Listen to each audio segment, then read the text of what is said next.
ہم آپ سے گزارش کرتے ہیں کہ اس چینل کو ضرور سبسکرائب کریں اور اپنے دوستوں کے ساتھ ان ویڈیوز کو ضرور شیئر کریں تاکہ اہل بیت علیہ السلام کا پیغام زیادہ سے زیادہ لوگوں تک پہنچ سکے۔ اگر آپ کو کوئی بھی کوشچن پوچھنا ہو تو آپ اپنا کوشچن کمنٹ باکس میں کر سکتے ہیں یا پھر ہمارے واٹس ایپ نمبر پہ سینڈ کر سکتے ہیں۔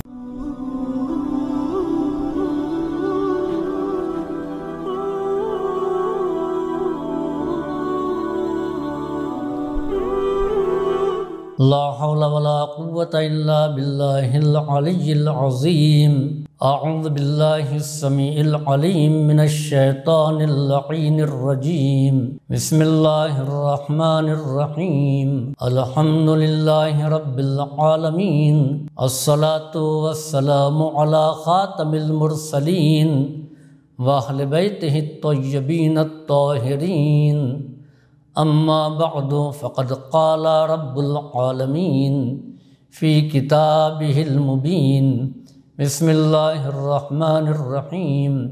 واما السائل فلا تنہر۔ سب سے پہلے شیعہ عزاداری چینل کے ناظرین کی خدمت میں سلام عرض ہے۔ ماہ مبارک رحمت و برکت میں پھر میں ایک مرتبہ آپ کی خدمت میں درس کے ساتھ حاضر ہوا ہوں۔ آج کے درس کا موضوع ہے سائل کی اہمیت، اور یہ درس ایک مومنہ کی ایصال ثواب کے لیے ہے، لہذا آپ حضرات سے گزارش ہے کہ مرحومہ ممتاز بیگم بنت حیدر حسین مرحوم کے نام آپ حضرات اثناء درس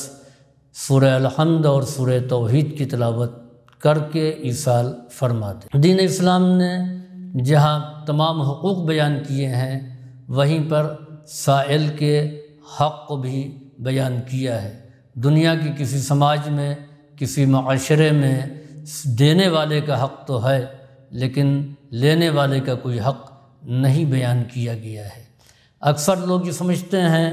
کہ جو کسی کو کچھ عطا کرتا ہے، کسی کی کوئی ضرورت پوری کرتا ہے، اس کا حق تو ہوتا ہے، لیکن جس کی ضرورت پوری کی جاتی ہے، جو کسی سے کچھ لیتا ہے، اس کا کوئی حق نہیں ہوتا ہے۔ امام زین العابدین علیہ السلام جب کسی سائل کو دیکھتے تھے تو اس سائل کا استقبال کرتے تھے، کہتے تھے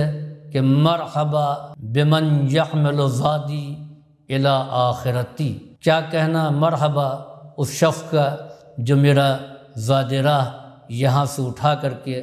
آخرت تک لے کر کے جائے گا۔ لوگ ان لوگوں کا استقبال کرتے ہیں جن سے لوگوں کو کسی نہ کسی قسم کا کوئی فائدہ ہوتا ہے، لیکن سائل کا استقبال کیا جائے یہ ہم نے کسی سماج اور کسی معاشرے میں نہیں دیکھا ہے۔ لیکن امام زین العابدین مرحبا کہہ کر کے استقبال کرتے تھے، خیر مقدم کرتے تھے، ویلکم کرتے تھے۔ کس کا؟ جو ان سے کچھ مانگنے کے لیے آ رہا ہے، جبکہ ہمارے سماج کا، ہمارے معاشرے کا مزاج یہ ہے کہ اگر یہ معلوم ہو جائے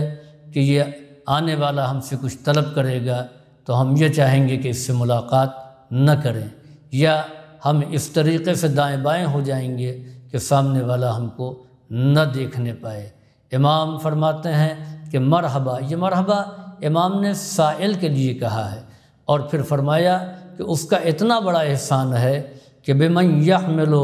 زادی، کہ جو ہمارے زاد کو، ہمارے زاد راہ کو اٹھا کر کے لے جاتا ہے الی آخرتی، ہماری آخرت تک۔ ظاہر سے بات ہے کہ اگر انسان کے پاس کچھ رقم ہے اور اس نے اس کو راہ خدا میں کسی سائل کو نہیں دیا ہے تو وہ رقم خرچ ہو کر کے فنا ہو جائے گی، سائل کو دے دیا ہے تو وہ باقی رہے گی۔ انسان سفر کرتا ہے، ساتھ ساتھ سامان ہوتا ہے تو چاہتا ہے کہ اس کو سامان نہ اٹھانا پڑے۔ اگر کوئی ایسا مل جاتا ہے کہ جو سامان اٹھا کر کے ایک جگہ سے دوسری جگہ پہنچا دے تو انسان اس کا شکر گزار بھی ہوتا ہے اور اس کی اجرت بھی اس کو عطا کرتا ہے۔ لیکن سائل جس کو انسان دیتا ہے اس کا شکر گزار کبھی نہیں ہوتا، بلکہ یہ چاہتا ہے کہ جس کو دیا ہے وہ اس کا شکر گزار رہے۔ امام زین العابدین السلام نے ایک حقیقت کی طرف متوجہ کیا کہ دیکھو یہ سائل ہے، لیکن یہ ہمارے مال کو، ہمارے زاد راہ کو ایک طویل مدت تک اٹھا کر کے اس جگہ پہنچاتا ہے جہاں پر کوئی بھی ہمارا زاد راہ لے جانے والا نہیں ہے، اور اس طویل سفر کی وہ ہم سے کوئی قیمت نہیں لیتا، اتنے طویل مدت تک جو سامان ہمارا اٹھا کر کے وہاں پہنچاتا ہے تو اس سے کوئی معاوضہ بھی طلب نہیں کرتا ہے، بلکہ جتنا ہم نے دیا ہے اس کے کئی گنا زیادہ وہاں ہم کو واپس کرتا ہے کہ جہاں ہم کو اس کی شدید ترین ضرورت ہوتی ہے۔ انسان دنیا میں کتنا ہی دولت مند ہو، انسان کتنا ہی ثروت مند ہو، وہ تمام چیزیں اس دنیا میں چھوڑ کر کے جاتا ہے، لیکن وہ جو راہ خدا میں اس نے خرچ کیا ہے وہ باقی رہتا ہے اور آخرت میں کام آنے والا ہے۔ یہی وجہ ہے کہ دین کے ذمہ داروں نے صاحبان ایمان کو متوجہ کیا ہے کہ دیکھو تمہارے اموال میں صرف تمہارا ہی حق نہیں ہے، بلکہ اس میں سوال کرنے والوں کا بھی حق ہے اور اس میں محروم لوگوں کا بھی حق ہے۔ چنانچہ قرآن مجید میں ارشاد ہو رہا ہے فی اموالہم حق للسائل والمحروم، ان کے مال میں سائل کا اور نعمتوں سے محروم رہ جانے والوں کا بھی حق ہے۔ چنانچہ امیر المؤمنین مولائے متقیان فرماتے ہیں کہ فمن عطاہ مال فلیصل بہ القرابہ، اللہ جب کسی کو نوازتا ہے، دولت عطا کرتا ہے تو اس کو چاہیے کہ اس مال و دولت سے اپنے رشتہ داروں کے ساتھ صلہ رحمی کرے۔ وَلْيُعِنْ بِهِ الْغَارِمِينَ وَابْنَ السَّبِيلِ وَالْفُقَرَاءَ وَالْمُهَاجِرِينَ، اور اس کو چاہیے کہ اس مال کے ذریعے سے مقروض لوگوں کی اور ابن سبیل، وہ مسافرین جن کا زاد سفر ختم ہو چکا ہے، ان کی مدد کرے، اور ہجرت کر کے اپنے وطن کو ترک کر کے آنے والے مہاجرین کی مدد کرے۔ وَلْيُصَبِّرْ نَفْسَهُ عَلَى الثَّوَابِ، اور یہ نہ سوچے کہ ہم نے راہ خدا میں اتنا دے دیا، یا ہمارا مال اتنا خرچ ہو گیا، یا ہماری دولت میں اتنی کمی ہو گئی، نہیں، اس پر وہ صابر و شاکر رہے کہ اللہ نے ہم کو یہ توفیق دی ہے کہ ہم نے راہ خدا میں یہ مال خرچ کیا ہے۔ فَإِنَّهُ يَجُوزُ بِهَذِهِ الْخِصَالِ شَرَفًا فِي الدُّنْيَا وَالْآخِرَةِ، بس وہ ان صفات کے ساتھ، یعنی راہ خدا میں اپنے رقم کو خرچ کرتا ہے، وہ مقروض افراد کا قرضہ ادا کرتا ہے، مسافرین جن کے پاس زاد سفر ختم ہو گیا ان کی مدد کرتا ہے، مہاجرین کی اعانت کرتا ہے، تو یہ وہ شرف ہے، یہ دنیا میں اس کے لیے شرف ہے اور آخرت میں اس کے لیے فضیلت ہے۔ چنانچہ نبی کریم صلی اللہ علیہ وآلہ وسلم نے فرمایا کہ دیکھو سوال کرنے والے ہر قسم کے ہوتے ہیں، کچھ وہ ہوتے ہیں کہ جو واقعاً ضرورت مند ہوتے ہیں، اور کچھ وہ ہوتے ہیں جو عادتاً ضرورت مند ہوتے ہیں۔ دیکھو تم سائل کے سوال کو رد نہ کرو، اگر کسی نے اپنی غیرت کا سودا کیا ہے اور تم سے کچھ مانگا ہے تو لا تقطعوا علی السائل مسألتہ فلولا ان المساکین یکذبون ما افلح من ردہم، دیکھو سائل کے سوال کو رد مت کرنا، اس لیے کہ مساکین میں اکثر وہ ہوتے ہیں جھوٹ بولتے ہیں، اگر تم نے سوال کو رد کر دیا اور ان میں جھوٹے نہ ہوتے تو تم کو کبھی بھی فلاح حاصل نہیں ہو سکتی تھی۔ پیغمبر اسلام سے جب بھی کوئی کچھ طلب کرتا تھا تو آپ اس کو منع نہیں فرماتے تھے۔ ما منع رسول اللہ سائلا قط،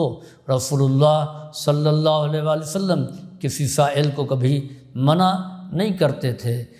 اگر وہ چیز ان کان عندہ آتا، اگر وہ چیز ان کے پاس ہوتی تھی تو دے دیتے تھے، اور اتفاق سے اگر نبی کریم کے پاس وہ چیز نہیں ہوتی تھی تو آپ کہتے تھے کہ یات اللہ بہ، اللہ تم کو وہ عطا کر لے گا۔ چنانچہ اہل بیت علیہ السلام کا یہ طریقہ رہا ہے، چاہے مستحق مانگنے والا ہو یا غیر مستحق مانگنے والا ہو، اس کو دے دیتے تھے، کہیں ایسا نہ ہو کہ جس کو غیر مستحق سمجھ کر کے اس کے سوال کو رد کیا ہے وہ واقعاً مستحق ہو۔ چنانچہ فرماتے ہیں کہ انا لنعطی غیر المستحق حذرا من رد المستحق، ہم غیر مستحق کو بھی دیتے ہیں، کہیں ایسا نہ ہو کہ مستحق افراد اس سے محروم ہو جائیں۔ چنانچہ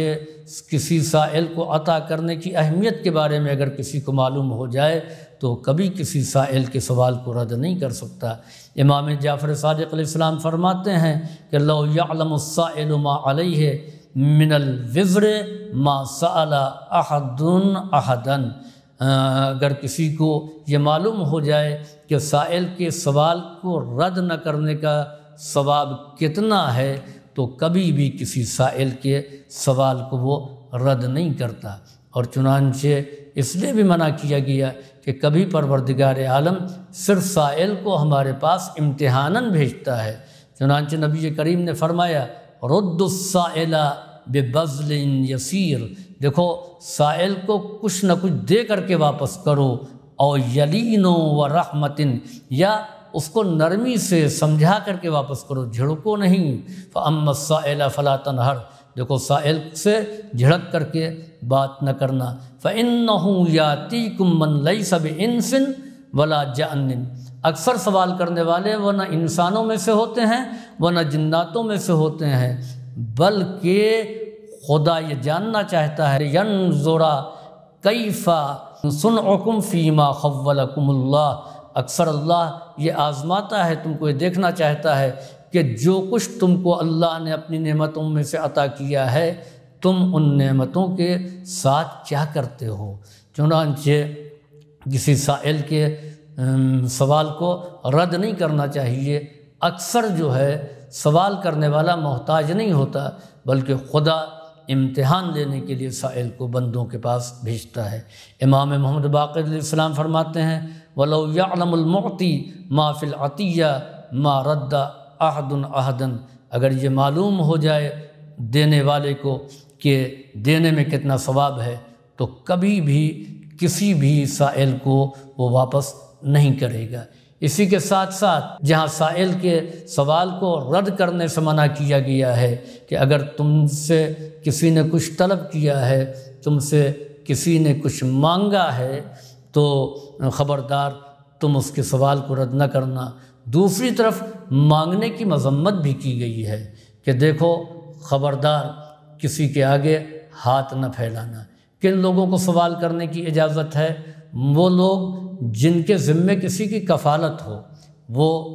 سوال کر سکتے ہیں، اس لیے کہ انہوں نے کسی کی ذمہ داری لی ہے تو اس کو پورا کرنا ان کا فریضہ ہے۔ یا وہ آدمی جو مسلسل فاقے کر رہا ہو تو اس کو چاہیے وہ سوال کرے، ورنہ ہر ایک کو سوال کرنے کی اجازت نہیں دی گئی ہے۔ چنانچہ نبی کریم سے ان کے ایک صحابی نے پوچھا یا رسول اللہ میں چاہتا ہوں کہ آپ مجھے جنت کی بشارت دیجیے۔ آپ نے فرمایا کہ تم ایک کام کرو تمہارے لیے جنت کی بشارت ہے۔ انہوں نے پوچھا وہ کون سا کام؟ کہا دیکھو کبھی بھی غیر خدا سے کوئی سوال نہ کرنا، تم کسی سے کچھ مانگنا نہیں۔ چنانچہ ان صحابی نے اتنی احتیاط کیا کہ اگر وہ سواری پر سوار ہیں اور ان کا کوئی سامان گر جاتا تھا تو وہ سواری پر بیٹھے ہوئے کسی سے نہیں کہتے تھے اٹھا دو، خود اترتے تھے